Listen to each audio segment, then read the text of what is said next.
Text एक video का एक ऐसा पार्ट है जो बिना मेहनत किए उसको व्यूअर्स के लिए एंगेजिंग बना देता है, लेकिन टेक्स्ट एनिमेशन वो भी लाइट मोशन में बनाना बहुत कॉम्प्लिकेटेड है। आपने भी फील किया होगा कि टेक्स्ट ट्रांसफॉर्म इफेक्ट को यूज करना एक न्यू प्रॉब्लम क्रिएट करने जैसा है। मुझे नहीं पता आपको लाइट मोशन कितना आता है, बल्कि ये वीडियो के एंड तक आपका टेक्स्ट को लेके पॉइंट ऑफ व्यू ही बदल दूंगा कि वो कितना आसान है। Welcome to the second episode of editing mastery series in mobile. इस एडिटिंग सीरीज के एंड तक आपको मैं एडिटिंग में नूब से मास्टर बनाऊंगा, वो भी बिल्कुल फ्री में। और अगर आप लाइट मोशन को पहली बार सुन रहे हो तो इसका पहला एपिसोड जरूर से देख लेना। सो टेक्स्ट वे सेक्शन में आपको 6 इफेक्ट्स मिलेंगे, जिसमें 2 ही हमारे काम के हैं, जिससे समझ लेने से आपका टेक्स्ट कुछ ऐसे से ऐसा हो जाएगा। इन टेक्स्ट एनिमेशन को बनाने के लिए आपको 2 चीजें चाहिए। एक तो पहले better version of light motion, जो आपको मेरे टेलीग्राम चैनल पे मिल जाएगा और वहाँ पे और भी काफी यूजफुल चीजें मिलेंगी। और दूसरी चीज है ब्रेन शिट, जो आपके पास है ही नहीं। मजाक कर रहे हो यार, आ जाओ लाइट मोशन में।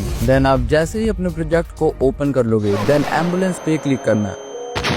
मीन्स प्लस पे क्लिक करना है। नाउ टेक्स्ट पे क्लिक करना है, जिससे आपका टेक्स्ट लिखने का स्थान रेडी हो जाएगा। मैं अभी के लिए 2-3 शब्दों के वर्ड्स लिख लेता हूँ। नाउ ये टेक्स्ट थोड़ा सा स्मॉल है, सो ऊपर वाले ये बटन पे क्लिक करके इसके साइज को थोड़ा बढ़ा लेता हूँ। सो ये वर्ड आपका एक के ऊपर एक आ रहा है। सो इसको फिक्स करने के लिए ये ग्रीन सर्कल को राइट साइड पे मूव करेंगे, जिससे आपके वर्ड्स एक लाइन में आ जाएंगे। एंड ये ऑप्शन से आप इसके फॉन्ट को चेंज कर सकते हैं। एंड इसमें आपको इतने फॉन्ट्स मिलेंगे कि इसका कोई हिसाब नहीं है, तो टेंशन नहीं लेनी। मैं अभी रेलवे फोन लगा लेता हूँ, पता नहीं कैसा नाम। नाउ टेक्स्ट की एनिमेशन अच्छे से बनाने के लिए आपका टेक्स्ट सेंटर में होना चाहिए, तो ये बटन से आप इसको सेंटर, राइट और लेफ्ट साइड पे मूव कर सकते हैं। नाउ ये डन होने के बाद इसको कलर एंड फिल पे आके एक कलर दे देंगे। मैं येलो दे देता हूँ। नाउ आप चाहो तो बॉर्डर एंड शेडो में जाके इसको शेडो या बॉर्डर दे सकते हैं, बट मैं वो नहीं दूंगा, बल्कि मैं इफेक्ट्स टैब में आऊंगा। एंड एड इफेक्ट्स पे क्लिक करने से आप इफेक्ट्स टैब में प्रवेश कर चुके हैं। सो देरी न करते हुए ऊपर सर्च पे क्लिक करके डीप ब्लू नाम से इफेक्ट को सर्च करेंगे। अगर आपका ये इफेक्ट शो नहीं हो रहा तो मेरे टेलीग्राम चैनल से better version of light motion को डाउनलोड कर लेना। ना उसको अप्लाई करेंगे एंड इसके रेडियस को बढ़ा देंगे।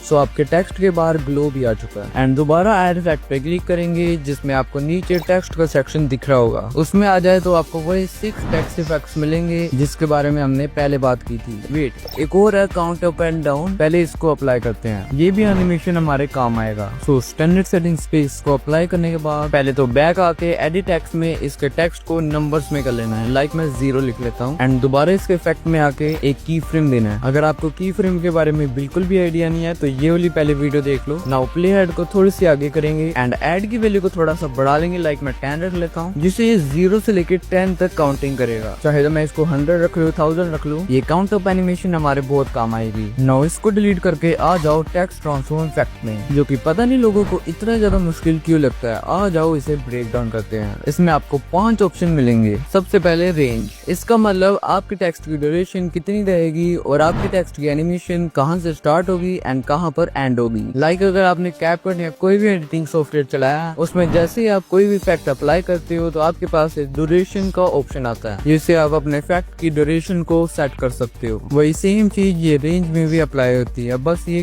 की फ्रेम्स में है। आपके पास यहाँ पे स्टार्ट और एंड 2 ऑप्शन है। स्टार्ट में मैं आके एक की फ्रेम लगाता हूँ। नाउ मुझे जहाँ तक एनिमेशन चाहिए वहाँ पे मैं अपना प्ले हेड लेके जाऊंगा एंड इसकी वैल्यू को 100 कर दूंगा, मीन्स फुल मैक्स। सो आपकी एनिमेशन रेडी है। नहीं ब्रो, ऐसा नहीं होता, ये बस आपने अभी ड्यूरेशन सेट किया, अभी इसमें कोई चेंजेस नहीं हुए। और नाउ असली कबड्डी मैदान पे आ जाओ, जो किया ट्रांसफॉर्म। इसमें सभी चीजों को इग्नोर मार के नीचे आ जाओ अल्फा पे, जिसको पूरी माइनस में ले जाओ। अल्फा का मतलब है इसकी ओपेसिटी कम होकर ज्यादा होगी। मतलब आप इसे जैसे ही प्ले करेंगे देन आपके टेक्स्ट के लेटर्स फेड इन होकर आएंगे। आप इसको वर्ड्स में भी कर सकते हैं, लाइन्स में भी कर सकते हैं। सो आपको ऊपर आना, ट्रांसफॉर्म के सेक्शन में आपको फर्स्ट ऑप्शन दिया हुआ कंपोनेंट, यहीं से आप चेंज कर सकते हैं लेटर, वर्ड्स एंड लाइन। अभी के लिए मैं वर्ड सेलेक्ट कर लेता हूँ। सो अभी दोबारा रेंज के ऑप्शन में आ जाओ एंड वाली वैल्यू में। अगर मैं एंड की वैल्यू को 0 कर दूं तो ये टेक्स्ट गायब हो जाएगा।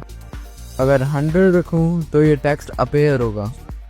सो अगर मैं एंड की वैल्यू में आके जो स्टार्ट की लास्ट की फ्रेम के 5 सेकंड पहले एक की फ्रेम लगाऊं एंड पे, नाउ प्लेयर को लास्ट में ले जाके इसकी वैल्यू को 0 कर देंगे। सो एंड की वैल्यू के की फ्रेम लगाने के बाद ये फेड आउट हो रहा है। नाउ दोबारा से आ जाओ ट्रांसफॉर्म में एंड इसमें एंचर वगैरह को छोड़ दो, वो भी काम के नहीं है। ऑफ साइड में आपको एक्स एंड वाई दिखेगा। एक्स एक्सिस का मतलब है कोई ऑब्जेक्ट लेफ्ट और राइट होना, वाई एक्सिस का मतलब है कोई इफेक्ट ऊपर और नीचे होना। अगर मैं एक्स एक्सिस की वैल्यू को लेफ्ट साइड करूं तो आपके वर्ड्स लेफ्ट साइड से अपेयर होंगे। अभी के लिए इसकी वैल्यू को 0 कर देते हैं। अगर मैं वाई की वैल्यू को राइट साइड पे करूं तो इसके वर्ड्स आपको नीचे जाते हुए दिख रहे होंगे, मतलब मैं इसको प्ले करूंगा तो ये वर्ड्स नीचे से ऊपर अपेयर होंगे, जो कि ये टेक्स्ट की एनिमेशन बहुत अच्छी लग रही है। नाउ थोड़ी चीजें को स्पीड अप करते हैं। अगर हम एंगल की वैल्यू को बढ़ाते हैं तो ये रोटेट होके अपनी जगह पे आएगा। एंड ये समझो ये जो ट्रांसफॉर्म में हम छेड़छाड़ कर रहे हैं ये आपका स्टार्ट से शुरू होगा एंड एंड पे जाके खत्म होगा। अभी एंगल की वैल्यू को भी 0 कर देते हैं। नाउ स्केल पे आते हैं। अगर इसकी वैल्यू को बढ़ाते हैं तो इसका बड़ा होके छोटा अपेयर होगा, साथ ही अगर इसकी वैल्यू को कम करते हैं तो इसका छोटा होके बड़ा होके अपेयर होगा। टेक्स्ट अभी के लिए इसकी वैल्यू को 0 करके स्ट्रेच पे आते हैं। इसका कुछ ये सीन है, इसकी वैल्यू को बढ़ाते हैं तो ये थोड़ा स्ट्रेच होके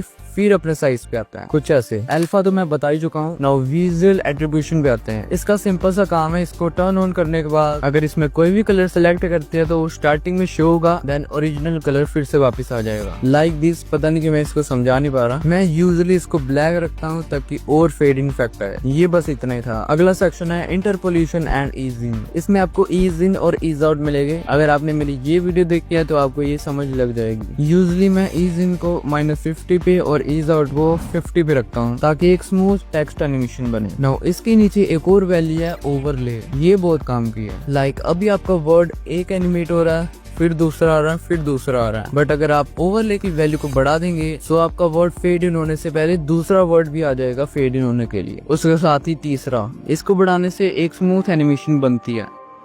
अगला सेक्शन है रैंडम ऑर्डर, जो कि बेसिकली वर्ड रैंडमली एनिमेट करेगा। सिंपल। अगर आपको इतने अच्छे समझाने से भी समझ नहीं लगी तो आ जाओ एक इफेक्ट बना के देख ही लेते हैं, इसमें आपको पक्का समझ लग जाएगी। अगर आपको भी मेरी तरह ये एंड की वैल्यू जैसे फेड आउट हो रही है, मजा नहीं आ रहा, तो आप एंड की वैल्यू पे आके इसके की फ्रेम्स को रिमूव कर सकते हैं। बल्कि ब्लेंडिंग एंड ओपेसिटी में आके वही सेम जगह पे की फ्रेम देके लास्ट की फ्रेम जहाँ पे दोगे वहाँ पे इसकी ओपेसिटी को 0 कर देना। सो अब ये बेटर लग रहा है। नाउ इसके इफेक्ट्स में आके टेक्स्ट ट्रांसफॉर्म को रिमूव कर दो एंड दोबारा से टेक्स्ट ट्रांसफॉर्म को ऐड करो। मैं एक और एनिमेशन आपको बना के दिखाता हूँ जो आपके बहुत काम आ सकती है। सबसे पहले तो रेंज में अपने की फ्रेम्स दे दो एंड सेकंड की फ्रेम की वैल्यू को बढ़ा देना। नाउ ट्रांसफॉर्म में आपको कंपोनेंट को लेटर पे ही रखना है। सबसे पहले तो नीचे आके अल्फा को -1 कर लेना एंड इंटरपोलेशन एंड ईजिंग को कुछ ऐसा रख लेना एंड ओवरलैप को भी बढ़ा लेना। अब इसे प्ले करेंगे तो ये वेट इसकी ड्यूरेशन को थोड़ा बढ़ा लेते हैं। सो रेंज में आके स्टार्ट में जहाँ पे आपने सेकंड की फ्रेम लगाया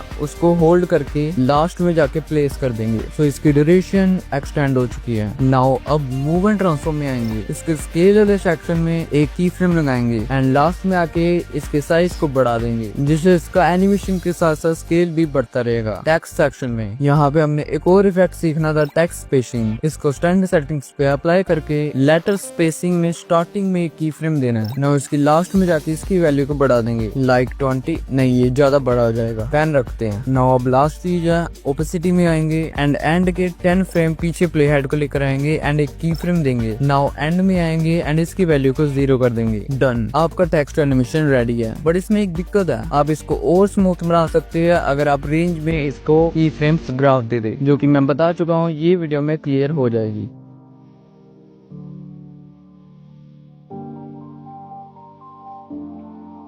तो मिलते हैं वही वीडियो में